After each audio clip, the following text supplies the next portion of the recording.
Matrix is a system, Neo. That system is our enemy.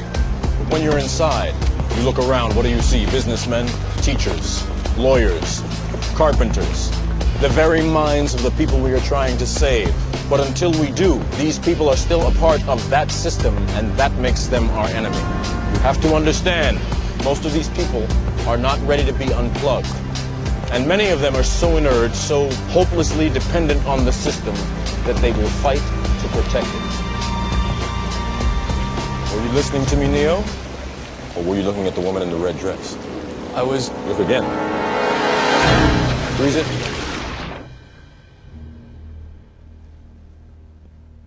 This isn't the Matrix. No.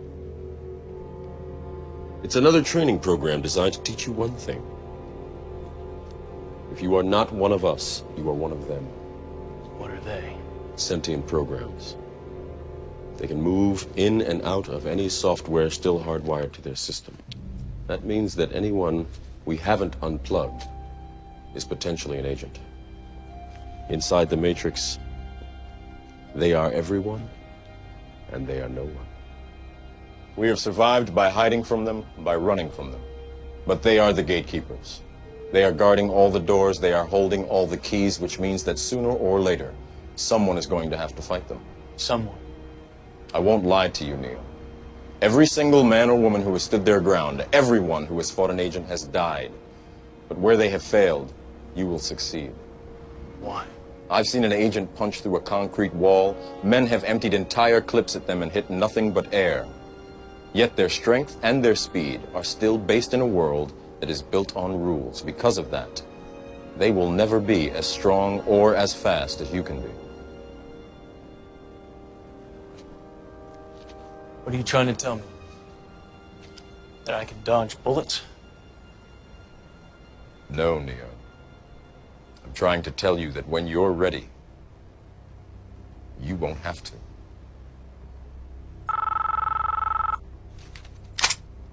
Okay, now that we got that part out the way, we want to get into actually going to the court system and knowing different ways to deal with this this mafia, because that's what it is.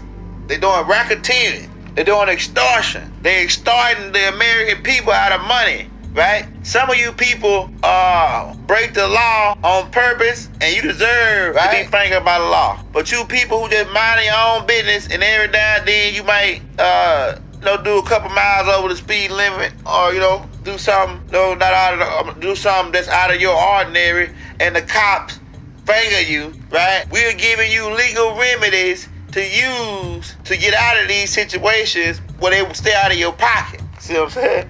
The first thing you want to know is that a ticket is a suit. Don't call it a ticket, call it a suit. Say, for the record, your corporation has instituted a suit against me in the name of ticket number C-1345, Melissa Court. Who here is suing me? Where is the injured party? Right? These are the things you need to ask, right? Because it's a word game and semantics that they're being played. And these lawyers, they go to school to learn how to lie, to learn how to extort people out of money. This is rigged. It's the biggest rig I ever seen. How you go to court and the judge and the DA is getting paid by the same people? The people who pay the judge pay the DA, and so they on the same team. How you gonna win when the people who are against you is on the same team with the referee? You see what I'm saying? This is the type of game, the type of system that needs to be put down. And Judge Joe Manners went in court and exposed him. He was a judge. He had been in law for 40 years. And he representing this lady who was going down to juvenile court, supposed to be the mother of this child that she didn't even know of. And they've been taking her down there for 8 years, extorting money out of her. And she asked for Joe Brown help. And we're going to cut to that tape and let you hear what Judge Joe Brown said in court. And we're going to get into some of the things that he said in that tape. But keep how that child is what you would to be like produced. to do, Mr. Brown, is argue I would without like the to just benefit have of it the dismissed petitioning flat out. party to be present. Well, we don't think that's necessary because Okay, there's well, nothing adequate here in the record to Court bring this lady in disagrees. front of We've this set this tribunal. matter for a hearing April 29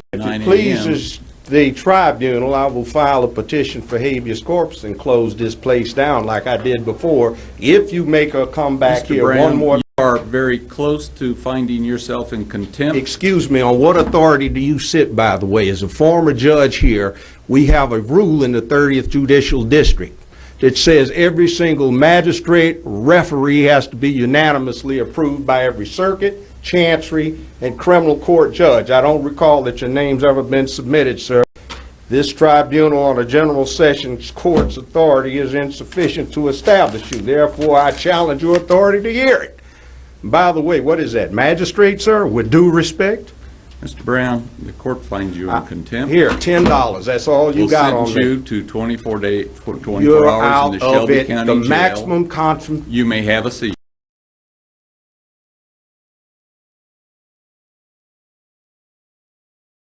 I'm not. $10. That's all you got. Get- 20. Take get the two. bailiffs. Go find the law. Or I'm reporting you to the Court of Judiciary. I'll have you charged with violation of process. Now, you want to get into this, let's get into it. This sorry We will, operation sir. needs to stop. 24 hours, Shelby County Jail for contempt. You may have a seat. Excuse me. You wish If to you have try to another do this, 24 you hours? need to straighten yourself up and you need to wish to have cite a your second authority. day, Mr. Brown. What's that? You wish to have a second day. A second date? Day. Day? Yes, sir. I tell you what, you cite the authority. You find it. I looked it up before I came in here. You have $10 maximum contempt jurisdiction. That's 2 now days you jump in in the here. Shelby County Jail. Oh, what? I'll be out of here very shortly on a petition to habeas corpus, and I'll bring up all these problems. And guess what? You might not be operating tomorrow. Have a seat, sir. Okay, as a courtesy to the officers, I'll do that. Mm-hmm. All right. It's a circus, sir. That's 3 days. You can do all you want. You 4 don't days. have the jurisdiction I had to do it. You gotta be up above trial judge, you got $10. 5 days. I offer you $10 too. Keep in mind that a ticket is a suit. They're suing you. They're bringing you to court. They are bringing you to court to get some remedy of money out of you. So like we say, make sure you call it a ticket. Make sure you call it a suit for the record. Make sure you make sure they present the person that's suing you. Make sure they present the injured party. Say for the record, the injured party, please present yourself, please, for the record. Don't let them say the city of, Memphis or whatever, or the state of Tennessee. These are corporations that only exist on paper, right? Don't let them say the people of the city of Valero, right? Or the people of the state of, don't let them do this. Find out when the city was established that you live in, and the state that you live in, and the cities and states that you're going to be traveling to. You want to understand these things. Look up the date that the city was established, because the state or the city is not the land, right? It's a fictitious state of existence of a map of guidelines that they use to claim jurisdiction on you. See what I'm saying? We're gonna get into jurisdiction. But question, can a private corporation be injured? No, they're accusing you of injuring a private corporation. And what is a corporation? A corporation is a legal entity that exists under authority granted by the state. A corporation has its own identity, separate from the shareholders or owners, and as such can be sued, right? Enter into a contract, buy or sell real estate or property, and even break the law. Listen to that, man. Listen to that, brother. But with the corporations. So they have created this fictitious you, this artificial person, as a corporation. Corporations. Your body as a corporation. No, that's a whole story. We could talk for hours on this, but your body is a corporation. Of cells, you mean? No. It's called, and by law, your body, your physical body is a corporation. Mm-hmm. And so when you die, you're a corpse. Because when you're living, you're a corporation. You are a business. And hanging out with that person is bad business. Right. Or who I hang out with is none of your business. Right. Because your body is a business. And so you say, well, what you're doing with her or him is bad business. Right. But of course, if you're getting married and she's very wealthy, you say she's of good stock. So they can sue you. This is how they're able to sue you. So when you go to court, always declare yourself as a natural person, not the artificial person. If you just go in and say you the person that's on your driver's license, the one that's in all caps, you are an artificial person. And you're a ward of the state. And what is a ward? A ward is a court may take responsibility for a legal protection of an individual, usually either a child or an incapable person, in which case the ward is known as a ward of the court or a ward of the state. So they are trustees, they are overseers of you because you're incompetent, because you don't know any law when you go to court. So you can't represent yourself because you don't know any law to represent yourself. They're saying you're a minor, you're a child. You would be treated as a child, you're incompetent. And what is competent? Competent is having the necessary ability or knowledge or skill to do something successful. So they're saying that you're incompetent, you don't have the skill, the necessary skill to represent yourself in law because you don't understand the game, especially if you're coming in as an artificial person, not knowing that the artificial person is a part of a corporation. It's legally obligated to do contracts. So they bring you in, make you do a plea deal, assign you a public attorney or a counsel, right? And put you into the game without you even knowing what's going down. And the lawyers know what time it is. They are part of the game because that's how they get paid. See? They know the game. So they put you into the game, right, in order to make money. So everybody can get paid. And they're using you as cattle. They got you labeled as cattle, as a ward of the state. Right? Because a ward is also considered to be cattle. Right? You call yourself black, white, right? Right? Right? A ward is considered a pirate, an outlaw, right? A terrorist, a slave, right? Which is why I saw them do a being like this. A being went to court and he was arguing jurisdiction, but he never claimed himself as a natural person. And they tried to play the being like he was crazy and made him have to get examined by a doctor to make sure he wasn't incompetent. This is the games they play, see? They call your name and you stand up. If you answer to this all-cap corporation, artificial person, right? And what is an artificial person? It goes back to corporation because we're giving you vocabulary words here. And corporation, just like commercial, these are key words that is used in court to do business over your head without you even knowing it, right? And an artificial person is any human or non-human entity. In other words, any human being, firm, or government agency that is recognized as having privileges and obligations such as having the ability to enter into contracts, to sue, and to be sued. Check that out. An artificial person is an entity created by law and given certain legal rights and duties of a human being. It can be real or imaginary, and for the purpose of legal reasons is treated more or less as a human being. Check that out. Treated less of a human being. So if you go in as an artificial person, you would be treated less than a human being. That everything you say would be imaginary, right? And you obligated and you're a subject, right? Write that word down, subject. You're a subject to this game and their rules in their court system. So you must go into court and declare yourself as a natural person, right? I'm a natural person, your proper persona. You're in proper persona, right? So you go in and declare yourself as a natural person in your proper persona, right? And Moors, make sure you state your nationality for the record, right? Moors, make sure you state your nationality for the record. I'm a Moorish indigenous man, indigenous to the land of a Mexican. So go in and state your nationality off the dump, Moors, right?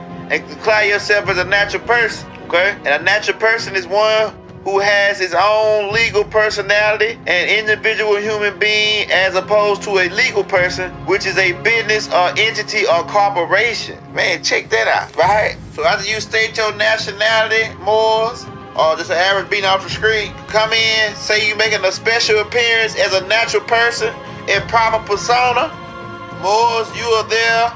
If it's the second time they brought you there, you're there under threat, duress, and coercion. Right? That's the only way you came there, because they threaten you that they're gonna arrest you or send warrants out for your arrest. You know? That's how you declare yourself. That way you can argue jurisdiction, because if you come in as an artificial person, they got jurisdiction over you because that's a corporation. They got jurisdiction over corporation and commerce. Keep it in the mind's eye. You really want to have all this typed up and wrote down. You want to keep things on paper. Try to limit your conversation with these people, right? Because they tricky. They real tricky. They are criminals, and they go to school for 5 and 10 years to be criminal. And keep in mind, if you let them give you a court-appointed lawyer, or you come with your own lawyer, then they get jurisdiction over you. So you hire one of their beings from the Bar Association, right? They're part of a secret order called the Bar Association. And the judge, the DA, right, and the cop, supposedly, who wrote you the ticket or whatever, is all getting paid by the same people. So understand what you're dealing with, right? You got a 50 and 60% chance of winning your case going in there, arguing jurisdiction, arguing these things that we're talking. The other 40% or 50% of the time, they give you a hard time. They want to embarrass you, to shit you up, to make it look like your information is none and void, and it sounds crazy. It sounds crazy. It sounds like they never heard this type of information before. And they know exactly what you're talking about. They know they're operating in a fictitious corporation. Don't worry about them finding you guilty, even if you hold your square, because we're going to take their ass to federal court and we're going to clap everybody in the food chain. We're going to sue everybody in the food chain. The feds are going to be all over it. So keep in mind that traffic court is listed under criminal court. They have two different types of courts: criminal court and civil court. Traffic court is listed under criminal court. Traffic is supposed to be a civil matter, so why is it listed under criminal court? Since it's listed under criminal court, right, you have a right to trial by jury if they're suing you for over $20, right? So we want that trial by jury. And Moors, it should be a jury of your own peers, which your peers will have to be Moors. So they can't even have a trial by jury unless they have 12 Moors as the jury, right? Because it must be a jury of your peers. Keep in mind, if traffic court or traffic infractions are under criminal, then in a criminal trial, you must be indicted by a grand jury. If you're not indicted by a grand jury, then that's a fictitious court. If they call a traffic court a criminal court, and you're not getting handed indictment papers or being indicted, then that's a fictitious court out the dump. That means that court should be cited for violation of due process, right? Because they are violating due process here by not giving you indictment papers when it's a crime, when they are stating that it's a crime that's being committed. Remember, you have the right to contest a suit. You have the right to face your accusers, the people who are bringing the charge against you, the crime against you, right? And don't let them, like I say, don't let them say the state of or the city of, right? Ask them to present the injured party. We want to see the injured party. Could the injured party please present themselves for the record? Keep in mind what jurisdiction is. You can challenge jurisdiction over the person, right? Which if you come in claim your indigenous, right? State your nationality for the record, right? And make a special appearance as a natural person, right? Not bound by statutes and code, but bound by common law and the law of the universe. I hear a lot of beings go in court arguing jurisdiction, but they never state, how they argue the jurisdiction or why they argue the jurisdiction. They just go in court and, ask the court to clarify jurisdiction and never state why they're asking the court to prove jurisdiction. So you asking the court to prove they got jurisdiction over the person. They have jurisdiction over the artificial person, which is you in all caps. They have jurisdiction over that person because that person is legal and obligated to enter into contracts, either knowingly or unknowingly.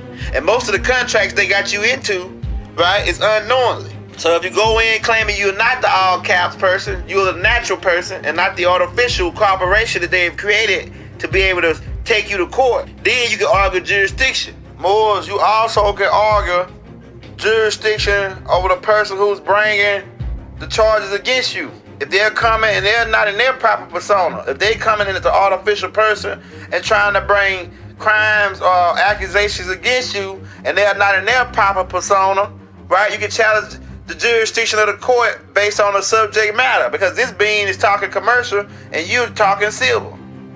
On the other hand, you have jurisdiction over the subject matter, meaning if you're in criminal court and it's a civil matter, then a criminal court has no jurisdiction to hear a civil matter, and the other way around. If you're in civil court and it's a criminal matter, a civil court cannot hear a criminal matter. Thus, you can challenge the subject matters in the jurisdiction of a civil court trying to try the crime. Thus, you can challenge jurisdiction on subject matters, right? Also, subject matter is dealing around commerce when you challenge jurisdiction based on the subject matter. Also, you can challenge the subject matter based on if you're not in commerce or you're not part of a corporation or you haven't made any contracts or legal obligations with these people or this court, right? So you can argue the subject matter based on that. When you're traveling, you're not in commerce. You have to be driving in order to be in commerce. And it's a lot of word games they play, because the word driving is implying, right, you're making money. You're in commerce, right? When you say you're driving, right, then you're in commerce, thus they have jurisdiction over you. But when you're traveling, right, and you're not operating in commerce, right, you have rights to travel. So you're not obligated, so they have no jurisdiction over a traveler, but they have jurisdiction over a being that's operating in commerce. See what I'm saying? So you challenge the jurisdiction based on you wasn't operating in commerce. That's another way you can challenge it.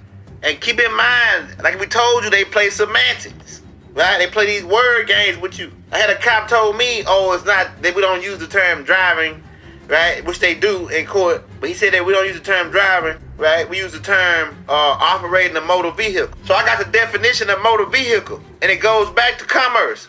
Let me read you the definition of motor vehicle. The legal definition of motor vehicle is every description of carriage or other convenience propelled or driven by machinery power and used for commercial, keep in mind, commercial purposes on the highways in the transportation of a passenger or passengers of property or cargo. So keep in mind, the key word here is commerce, right? Power, machinery power and used for commerce purposes, right? So a motor vehicle is still something that's used for commerce, right? You're not operating a motor vehicle. You're traveling in your private property or your automobile, which is different from motor vehicle, right? Motor vehicle is used for commerce. Keep that in mind. This is the game they've been playing on us, man, for the last, almost 100 years. Keep in mind, like we said before, don't you ever forget it. A ticket is a suit. They are suing you, right? And call it that for the record. Call it a suit for the record. And keep in mind, they're crooks, right? And the judge, who's supposed to be not on either or side, is usually on the side of the cop and the DA, because they work for the same people. They get paid by the same people. They are there to extort money out of you. Keep that in mind. But the judge got to keep in mind he made a constitutional oath.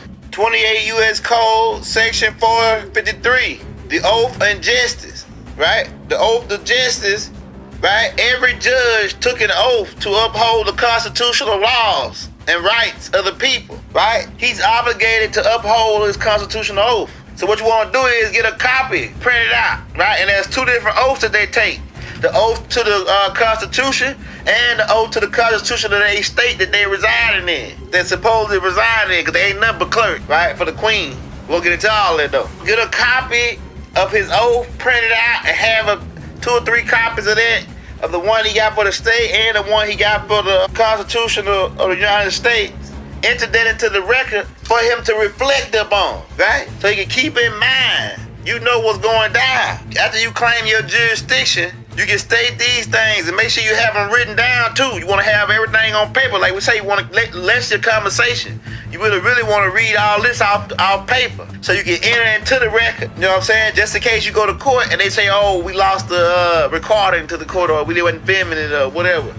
So they try to play you in federal court, so they won't give you the tape. So when you go to federal court, you can prove that they violated your rights and your jurisdiction. See what I'm saying? That's how we get down. So if they continue to proceed after the jurisdiction, you want to state the following, right? If you proceed with this matter, I do not waive any of my rights at any time and under any condition, and command the judge of this court at all times to uphold his or her constitutional obligation. Remember these words. I'm repeating for you again. If you proceed with this matter, I do not waive any of my rights at any time or under any condition, and command the judge of this court at all times to uphold his or her constitutional obligation, right? I reserve all my rights as a natural person, right? In proper persona, right? And not an artificial corporation. I am demanding that you protect my rights and protect me from any culpable procedures. And anything to the contrary, you will be held accountable and responsible as an individual to your subordinate. All right, now we want to get ready to go into how the whole shit is set up in an international level, right? For to go into maritime law and how the birth certificate is a bond, and break that down for you so you can know how to deal with this thing and know what you're dealing with, right? The system, this matrix, and how it's set up. First thing you're gonna want to know about is maritime admiral law. Let me give you another. It just strikes me. Let me give you a quick example about the maritime law, the law of water, the law of the sea. Money is water by law. So when a ship, this is why all ships are female by law. All ships, rocket ship, sailing ship, airship, it doesn't matter. If it's a ship, it's female. Right. Because the captain always refers to his ship as she. Right. She's a good ship, or she's done this. Why she? Because she delivers the product. Right, the Without vessel. she, there is no product, right? It's a vessel. It's a Of course it is a vessel. So is your body. It's a vessel that produces a product. Right.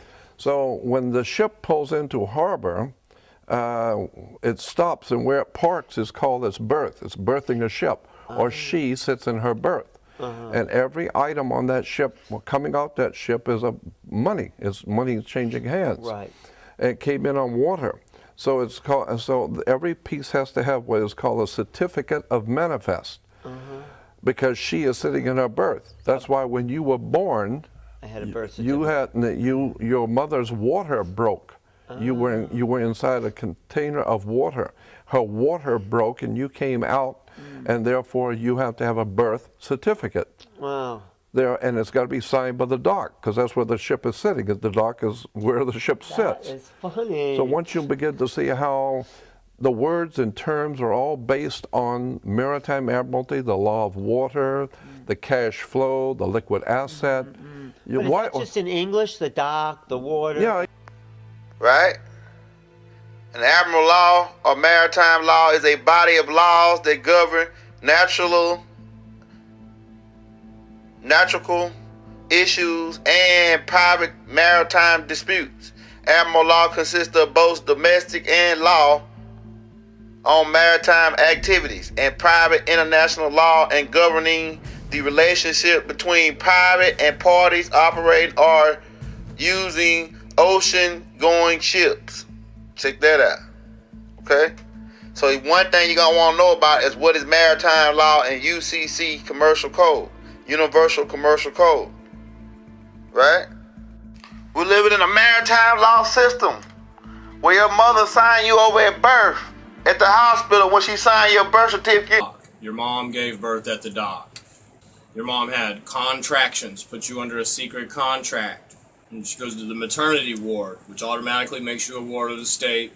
You know, it's a foreign embassy. Hospitals are built on foreign embassies. You come down the birth canal, water. You have a navel, your belly button, all water. Two people have come together as a partnership and created a product under maritime admiralty law. Maritime Admiralty law is what's known as the law of the water. Let's look at how and why a form of law that is fashioned to govern corporations, businesses, and vessels has imposed its rule over natural human beings. This is all done through a form of word magic. The Barron's Dictionary of Banking Terms defines a certificate as a paper establishing an ownership claim. So right there, we notice that everyone with a birth certificate is defined as being owned. People are used as collateral with other nations because the U.S. is bankrupt. And you become a ward of a state. Because we told you that in 1933, your company bankrupt because they lost the land. Noble Drew Ali took the land, right? Claimed the land and put it in a trust so they had no more land. So what they did is put their people up for human resource. Country, or what everybody thinks is a country, is actually a corporation. They're a bankrupt corporation, and they've, in order to stay in business, and it is a business, they had to put up some collateral in 1933 after they already put up the collateral for the states and the federal government, the sovereignty for that. So what they did is they made you into a corporation. They brought in what's called international maritime law, or the law of the water. They drew the water lines back. Right? So your mother unknowingly signed you into a contract at birth with the state called a birth certificate. A certificate is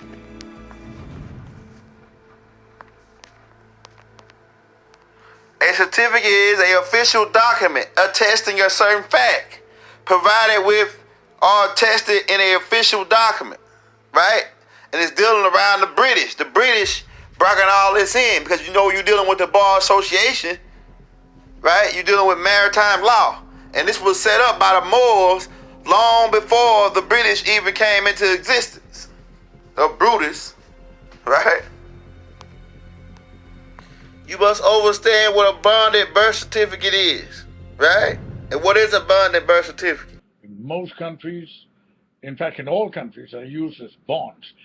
That human capital, it can be used as a fungible instrument that can go into a private placement program. You can get your birth certificate monetized. You do not have to be a wage earner and do your 40 hours a week slavery routine. You don't have to do that.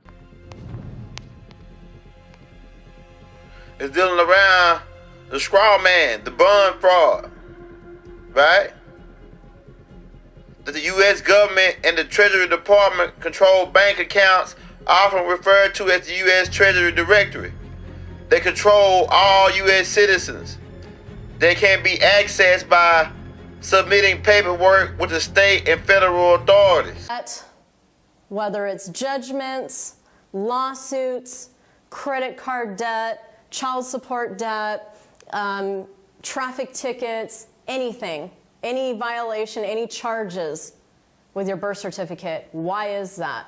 Okay, let me begin with this interesting blog that my friend Yarrow has posted on Facebook. They always want your signature. Why? Because that has a lien on that, okay? They put a lien on that signature, and they've already done that.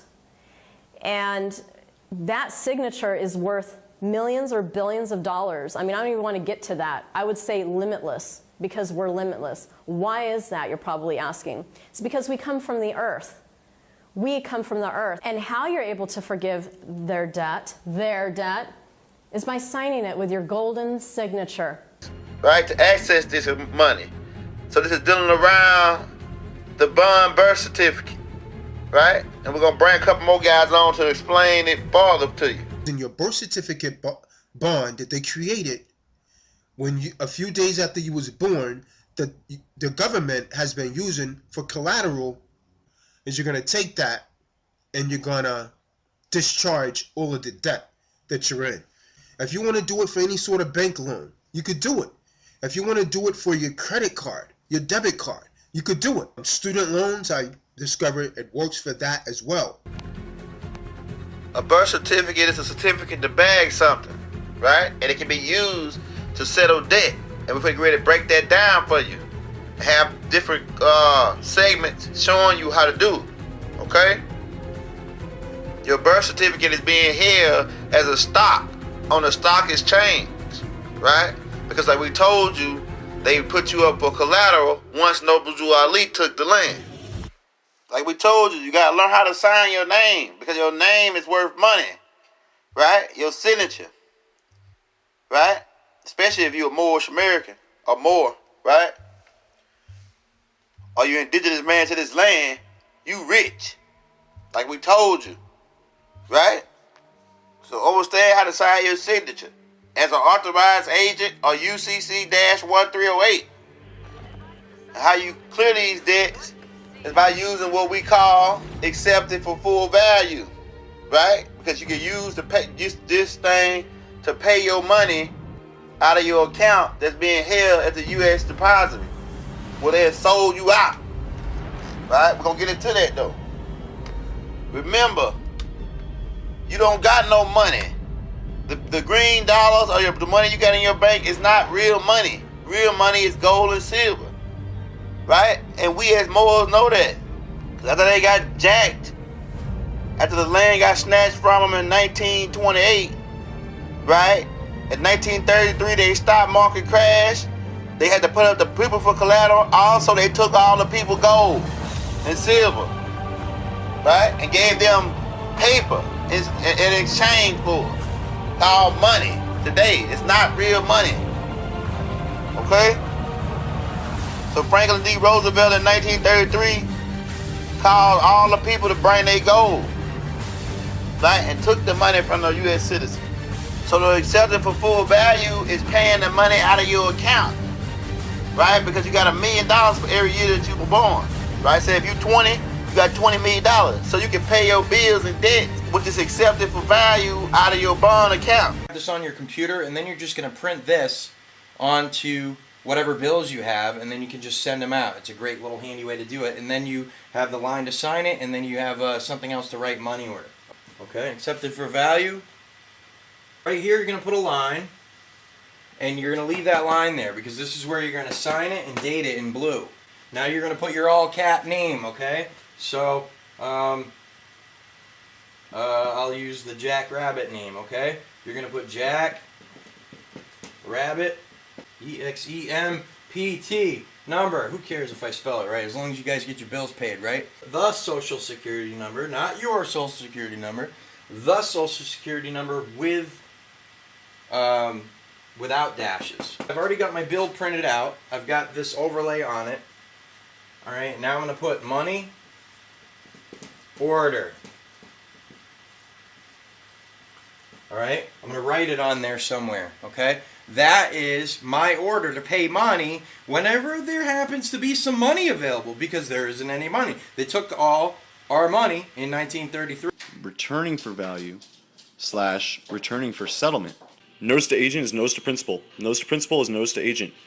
Notice of tender for set off. If for any reason you do not understand any of these statements or warnings, it is incumbent upon you to summon a superior officer, special prosecutor, a federal judge, or any other competent legal counsel who will immediately explain to you the significance of this presentment as per your duties, obligations, and respect to this private and public securities instrument. Service by any other manner will be deemed defective on its face. Executed by King, this 20th day of March 2012. This is my will. Let it be said. Let it be done. Okay? You need a red and blue ink pen to do the acceptance for full value, right? Because you're going to sign in ink and blue, and you're going to write it in red.